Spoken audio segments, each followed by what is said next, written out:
فلما رأى القمر بازغا، یہی ہے نا؟ یہی بات ہاں ہے، یہ بالکل بالکل اسی کا ریفرنس ہے۔ آپ اس کا اگر گہری نظر سے مطالعہ کریں تو آپ کو دو باتیں معلوم ہوں گی کہ ایک تو وہ اصنام پرستی میں مبتلا تھے، بت پرست بھی تھے، جی جی کیونکہ ابراہیم علیہ السلام نے قوم سے فرمایا کہ ابا سے اتتخذ اصناما آلہہ علیہ انی اراک وقومک فی ضلال، اور پھر حضرت ابراہیم علیہ السلام نے بت پرستی سے بھی منع کیا، ان کی عبادت سے بھی، اور سورج کی ستارہ عبادت، پرستی، ہاں جی ستارہ پرستی سے بھی منع کیا، قمر پرستی سے بھی منع کیا۔ تو اس وقت لا الہ الا اللہ کا پھر مفہوم یہ ہوگا کہ یہ الہ نہیں، الہ اللہ ہے۔ یعنی میری چھوٹی سی عرض گزارش یہ ہے ناظرین کہ حضرت نوح علیہ السلام کے دور میں جب لا الہ الا اللہ کی تبلیغ ہوئی تو مطلب یہ تھا کہ ود سوا یغوث یعوق نصر وہ معبود اور الہ نہیں ہے، ایک اللہ لیکن الہ، ایک الہ اللہ ہی ہے۔ جی اور پھر اسی طرح حضرت ابراہیم علیہ السلام کے دور جب آیا تو اس دور میں دو قسم کی باتیں ہوتی تھیں، ایک تو بتوں کی، دوسرا ستاروں کی۔ تو حضرت نوح علیہ السلام کے دور میں پھر الہ تتخذوا اصناما آلہہ، الہ ان کی جمع آلہہ ہے، تو فرمایا کہ اتتخذوا اصناما آلہہ، یعنی یہاں پر بتوں کی تردید کرنا اور اللہ کی توحید کا بیان کرنا الہ کا یہ معنی ہوگا۔ ستاروں کے کچھ نہ کر سکنے کا ذکر کر کے اللہ کے سب کچھ کر سکنے کا ذکر کرنا، یہ الہ کا معنی ہوگا۔ یعنی اب نوح علیہ السلام کے دور میں اور معنی ہے، حضرت ابراہیم علیہ السلام کے دور میں اور مفہوم ہے، مطلب ہے الہ کا لفظی معنی تو وہی ہے جیسے ہم کرتے ہیں کہ معبود کوئی نہیں، لیکن موقع کی نزاکت اور مناسبت سے یہ ساری چیزیں جو ہیں تبدیل ہو رہی ہیں۔ جی فرمائیے گا۔ پھر سیدنا موسیٰ علیہ نبینا علیہ السلام کا دور آیا تو اس میں جو فرعون تھا اس نے اپنی ربوبیت کا اعلان کر رکھا تھا، انا ربکم الاعلیٰ۔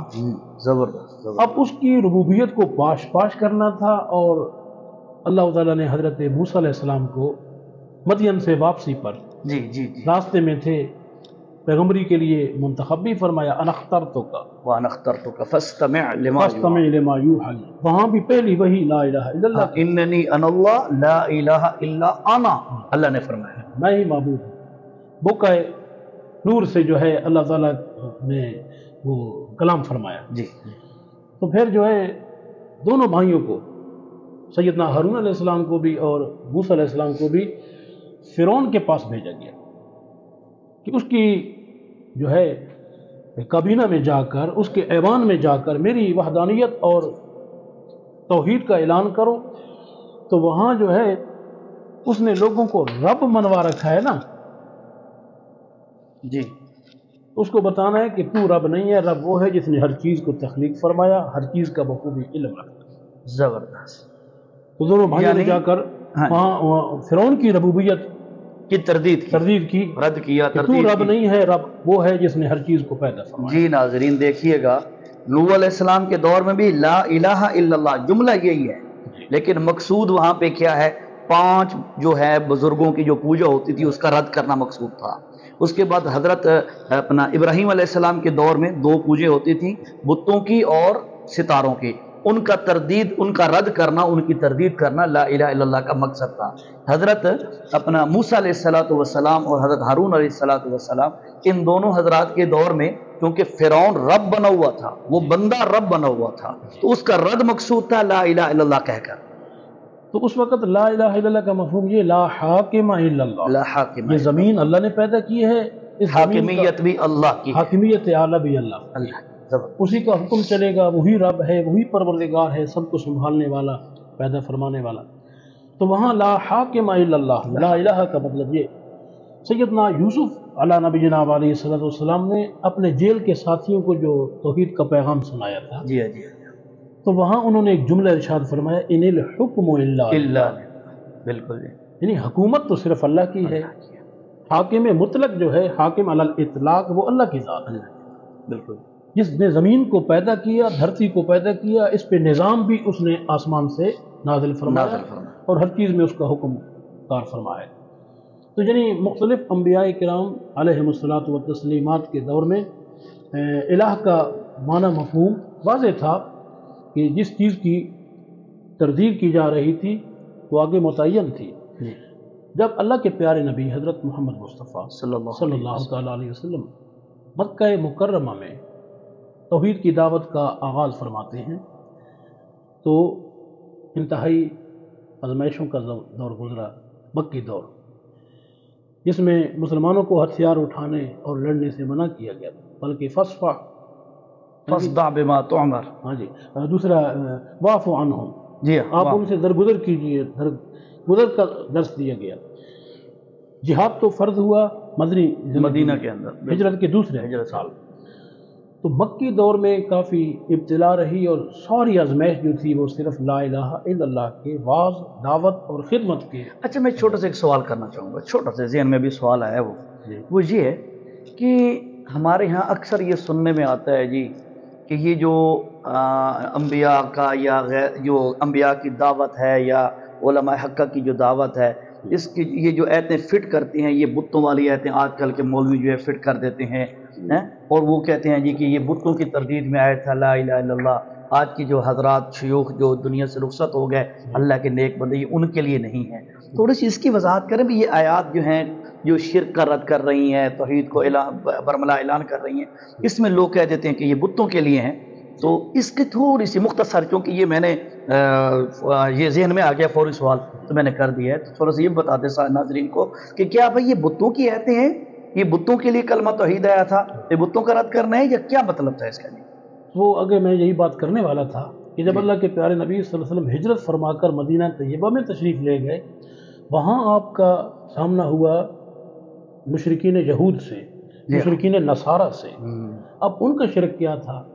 وہ انبیاء پرستی کرتے تھے، انبیاء کرام علیہ السلام کو قبر میں زندہ سمجھنا، پھر پردوں میں سننے والا، جاننے والا سمجھ کر ان کو سفارشی بنانا، پھر وہاں پر انہوں نے سجدے بھی کیے۔ جیسے حضور صلی اللہ علیہ وسلم نے وہ آخری ایام کے اندر ایک فرمایا تھا کہ اللہ کی لعنت ہو یہودیاں پر، اتخذوا قبور انبیاءہم مساجدا۔ یہ جی صحاح ستہ، جی حدیث کی معتبر جو 6 کتابیں ہیں صحاح ستہ، ان میں بھی ہے، اس کے بعد والی 28 کتابوں میں بھی ہے یہ روایت۔ زبردست۔ اس میں اللہ کے رسول لعنت فرما رہے ہیں، اللہ کی لعنت ہو یہود و نصارہ پر۔ جرم کیا بتایا؟ اتخذوا قبور انبیائہم مساجدا۔ ناظرین چھوٹی سی بات توجہ سے سماعت فرمائیں، توجہ سے سنیے گا کہ حضرت صلی اللہ علیہ وسلم نے مکہ کے اندر لا الہ الا اللہ کی جو تبلیغ کی ہے، وہ جو معبودان باطلہ بت بنائے ہوئے تھے، ان کی تردید تھی۔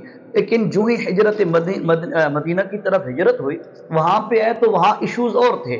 کیا تھا کہ یہودی کہتے تھے وقالت اليہود عزیر ابن اللہ، حضرت عزیر علیہ السلام اللہ کے بیٹے ہیں، اور حضرت عیسیٰ علیہ السلام کے بارے میں نصارہ کہتے تھے وقالت النصارى المسیح ابن اللہ۔ تو اللہ کے رسول صلی اللہ علیہ وسلم نے بھی اور قرآن کے اندر بھی مدنی صورتوں کے اندر بالخصوص اسی بات کا رد آیا ہے کہ لا الہ الا اللہ کا یا الہ کا جو مفہوم اور خلاصہ نکالا گیا ہے وہ یہی ہے کہ انہوں نے انبیاء کی پوجا کی تھی، ان کے لیے اس بات کا رد کیا گیا۔ مکہ کے مشرکین نے بتوں کی پوجا کی تھی، وہاں پر ان کا رد کیا گیا ہے۔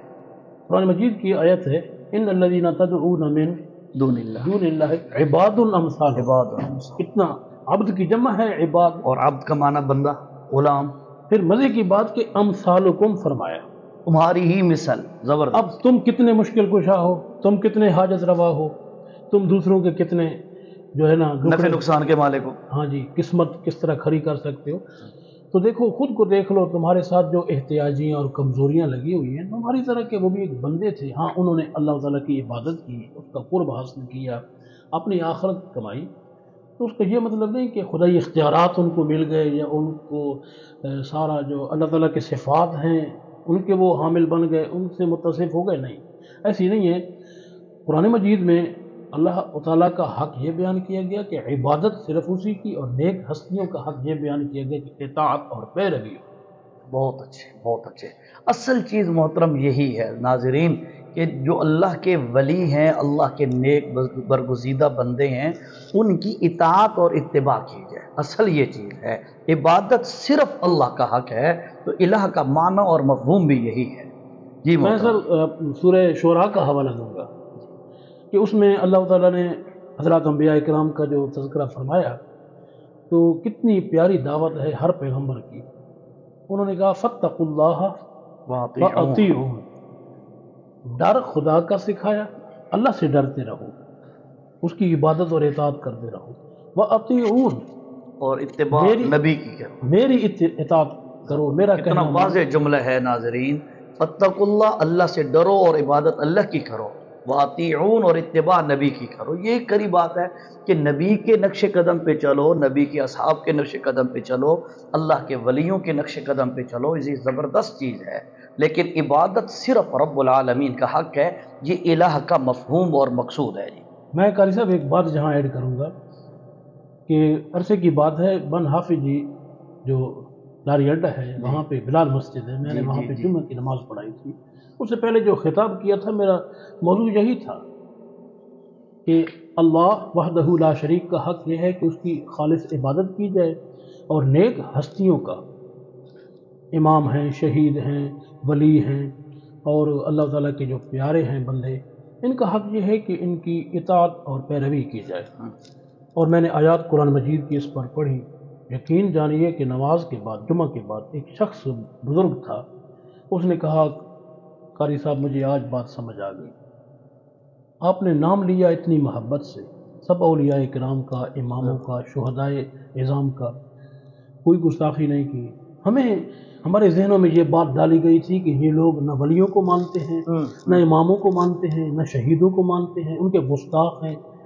میں نے کہا نہیں بزرگوں، ہم ان کی عبادت سے منع کرتے ہیں، وہ کرتے رہیں گے. دیکھیں جی، کوئی بھی عقل سلیم والا بندہ ہے نا، تو اطاعت اسی تو ان کا بات حق کو ہے. اس کا دل و دماغ قبول کرتا ہے جی جی کہ بھئی عبادت رب کا حق ہے، اطاعت اس اللہ کے نیک بندے اور اللہ کے نبی کے، اللہ کے نبی کے اصحاب، ان کا حق ہے. تو یقیناً اس میں کوئی دو رائے نہیں ہے. کوئی بھی سلیم الفطرت بندہ اس بات کو لازماً قبول کرتا ہے. صرف مسئلہ یہ ہوتا ہے کہ عبادت کا مقصد اور مفہوم بندے کے ذہن میں نہیں ہوتا کہ کیا یہ میں جو کام کر رہا ہوں یہ عبادت بن رہی ہے یا اطاعت بن رہی ہے. اسی وجہ سے ہمارے جو حضرات ہیں بیچارے وہ غلطی کھا جاتے ہیں، غلطی کر جاتے ہیں، ٹھوکر کھا جاتے ہیں کہ عبادت والا عمل وہ اللہ کے نیک بندوں کے لیے کر دیتے ہیں، جو بالکل جو صراحتاً شرک بن جاتا ہے اور انسان کی تباہی کا ذریعہ بن جاتا ہے. ناظرین، ہمارے پروگرام کرانے کا مقصد قطعاً کوئی انتشار یا فرقہ واریت پھیلانا نہیں ہے. ہمارا مقصد ہے جتنے بھی ہمارے محترم ناظرین ہوں، سامعین ہوں، وہ ہماری بات کو سنیں، دل لگے تسلیم کر لیں، نہ لگے تو یہاں بیٹھ کے ہماری کوئی زبردستی نہیں ہے. جی محترم، اچھا یہ بتائیے گا کہ مفسرین اور علماء امت نے الہ کا معنی کیسے سمجھایا ہے؟ کیونکہ ٹائم زیادہ ہو رہا ہے، ہم نے ویڈیو کو شارٹ ہی کرنا ہے. مفسرین کرام نے جو معبود کا معنی کیا ہے کہ اللہ کے سوا کوئی عبادت کے لائق نہیں، تو انہوں نے لفظ الہ کے معنی جو عربی زبان میں لکھے ہیں وہ ان کی کتابوں سے مل جاتے ہیں. مثلا حضرت امام جعفر صادق رحمۃ اللہ علیہ اہل سنت کے امام، بالکل. تو ان کے پاس ایک شخص آیا جس نے الہ کا معنی پوچھا کہ الہ کسے کہتے ہیں. تو امام جعفر صادق رحمہ اللہ نے فرمایا کہ کام کیا کرتے ہو؟ تو اس نے بتایا کہ میں ملا ہوں، کشتی چلاتا ہوں، کشتی بان ہوں، کشتی پہ لوگوں کو بٹھا کے ایک سائڈ سے دوسری سائڈ پہ پہنچاتا ہوں، اس کا مجھے کرایہ ملتا ہے، مزدوری کرتا ہوں پانی میں. تو امام صاحب نے فرمایا کہ کبھی کشتی گرداب میں پھنسی ہوگی، ڈوبنے کے چانس بڑے ہوں گے اور اسباب منقطع ہوئے ہوں گے، اور تم پریشان ہو گئے ہوگے کہ بھائی اب تو بھرنے والے ہیں، ڈوبنے والے ہیں. انہوں نے کہا جی آخر میرا کام ہے، اس میں ایسی نوبت تو آتی رہتی ہے، کبھی طوفان ہوتا ہے، کبھی آندھی، اور کبھی موجیں بڑی بڑی اٹھتی ہیں، تو اس میں انسان کا دل دھڑک دھڑک، من پھڑک پھڑک. بالکل. تو امام صاحب نے پوچھا کہ ہاں پھر اس وقت کسی کا خیال دل میں آیا کہ کوئی بچانے والا ہے جس کو میں کہوں تو وہ بچا سکے؟ اس نے کہا جی. فرمایا فہو الہ ہوگا، بس وہی الہ ہے، وہی اسی کو تو اپنا معبود سمجھتا ہے. یعنی جب اسباب منقطع ہو جائیں، ما فوق الاسباب، تو جس سے امید قائم رکھے، جس کی پکار کرے، جس کو تو بچانے کی اپیل کرے کہ اسباب تو ختم ہو گئے، تیرے ہاتھ میں ہے سب کچھ، تو قدرت والا ہے، علم والا ہے، اختیار والا ہے، مجھے جو ہے نا ساحل پہ پہنچا سکتا ہے. بس جس کا خیال تیرے دل میں آئے گا، جس کی تو پکار کرے گا، وہی تیرا معبود ہے. ناظرین بات سمجھ آئی ہوگی آپ کو. حضرت امام جعفر صادق رحمہ اللہ ان کے نزدیک الہ کا معنی کیا ہے، انہوں نے جس طرح ایک عام بندے کو سمجھایا ہے کہ جب انتہائی کرٹیکل پوزیشن ہو، مشکل ترین مراحل ہوں، ان لمحات میں جب دنیا کا کوئی ذریعہ اور سورس بندے کے کام نہ آ سکے، اس صورت میں جب انسان کی امید کسی ذات پہ جاتی ہے نا، جس ذات پہ اس لمحات میں امید جاتی ہے، اسی کو الہ کہتے ہیں. اور اسی لیے کہا گیا لا الہ الا اللہ، کہ الہ وہی اللہ ہے اور کوئی نہیں ہے، کیونکہ مشکلوں میں انسان کی امید صرف اللہ پہ جاتی ہے. یقیناً ایسا ہی ہے. اسی طرح شیخ عبد القادر جیلانی رحمۃ اللہ تعالی علیہ، پیر سبحانی، جی ماشاءاللہ. انہوں نے اپنی کتاب مرات الحقیقت میں فرمایا الذی تضرعت الیہ فذاک الہک، وہ ذات کے جس کی جناب میں تو اپنا انتہا درجے کا تذلل، تخشع، تعبد پیش کرتا ہے نا، وہی تیرا معبود ہے. پھر انہی کا قول ہے کہ تجھ سے بڑا تو کوئی مشرک نہیں.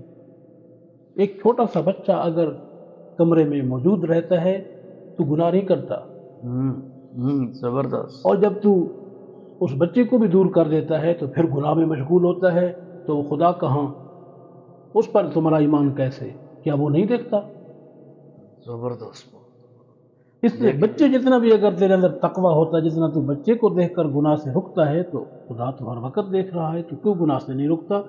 وہ چونکہ ایک بہت بڑے صوفی بزرگ بھی تھے، شیخ صوفیاء کے شیخ تھے، امام تھے، تو انہوں نے تصوف کے انداز میں شرک کا فتویٰ بھی لگا دیا کہ تجھ سے بڑا مشرک کون ہے کہ بچے کی موجودگی میں تو گناہ نہیں کرتا، اس سے باز رہتا ہے، اور جب بچہ کمرے سے نکل جائے تو پھر تو گناہ میں مشغول ہوتا ہے. تو ناظرین اس کے ہماری مراد یہ نہیں ہے کہ ایک بندہ کسی بندے کے ڈر کی وجہ سے گناہ نہ کرے اور اکیلے میں گناہ کر دے، اللہ اسے دیکھ رہا ہے تو یہ بندہ مشرک بن جائے گا. مشرک نہیں بنے گا، لیکن صرف ذہن کے اندر اللہ کی جو یاد ہے یا اللہ کا خوف ہے اس کی طرف اشارہ کرنا. حضرت شیخ عبد القادر جیلانی رحمہ اللہ کی مراد بھی یہی تھی، اور ہماری بھی یہاں پہ اس بات کرنے کا مقصد یہی ہے کہ تنہائی میں بھی اللہ کو یاد رکھا جائے. بہرحال اسی طرح نحو کے امام ہیں سیب وے، جی ہاں امام سیب میں بالکل، وہ ہم مدارس میں بچوں کو علم نحو جو پڑھاتے ہیں اس کے وہ ایک امام گزرے ہیں. انہوں نے فرمایا کہ جو ذات ایسی کہ سارے لوگ اپنی حوائج حاجات میں اس کی بارگاہ کے محتاج ہوتے ہیں، وہی تو معبود ہے. یولہون فی الحوائج ہم لدیہ، سب لوگ اس کی بارگاہ میں رجوع کرتے ہیں، اپنا تذلل پیش کرتے ہیں، تخشع و تعبد پیش کرتے ہیں. تو ساری حاجات میں، ساری ضرورتوں میں وہی ذات معبود ہے. تو یہ اہل علم نے مانا کیا. پھر جو عبادت کے لائق اللہ کے سوا کوئی نہیں، تو اس میں بھی کسی کا کوئی اختلاف نہیں، صرف بات ہے سمجھنے کی کہ عبادت کیا ہے. تو شاہ ولی اللہ محدث دہلوی رحمہ اللہ نے غایت تذلل مانا کیا ہے اپنی کتابوں میں، انتہا درجے کا اپنے آپ کو کمزور سمجھ کے اس کو شاہزور سمجھنا. غایت تذلل کا یہ معنی ہو گیا. آپ نے پیاری ترکیب بنا دی کہ آپ نے آپ کو کمزور سمجھنا اور اس کو شاہزور سمجھنا، یہی کمال بندگی ہے. اس کا تصور اگر آ جائے تو یہ عبادت بن جاتی، اور ہر حاجت، ہر ضرورت، ہر وقت جو ہے وہ اللہ کی جناب سے مانگنا اور اپنی عاجزی بندگی کا اظہار کرنا، یہ عبادت ہے. اسی طرح اہل علم نے غایت تعظیم، غایت تخشع، اس کو بھی عبادت کا معنی سمجھانے کے لیے بیان کیا. لیکن سب سے جو جامع اور بہترین قسم کی تعریف کی ہے عبادت کی، وہ امام ابن قیم رحمہ اللہ نے اپنی کتاب مدارج السالکین صفحہ 40 جلد اس کی اول ہے، اس میں بڑی جامع قسم کی تعریف بیان کی. فرماتے ہیں العبادت عبارت عن الاعتقاد والشعور بأن للمعبود سلطة غیبیة فی العلم والتصرف یقدر بها على النفع والضرر فكل دعاء وثناء وتعظیم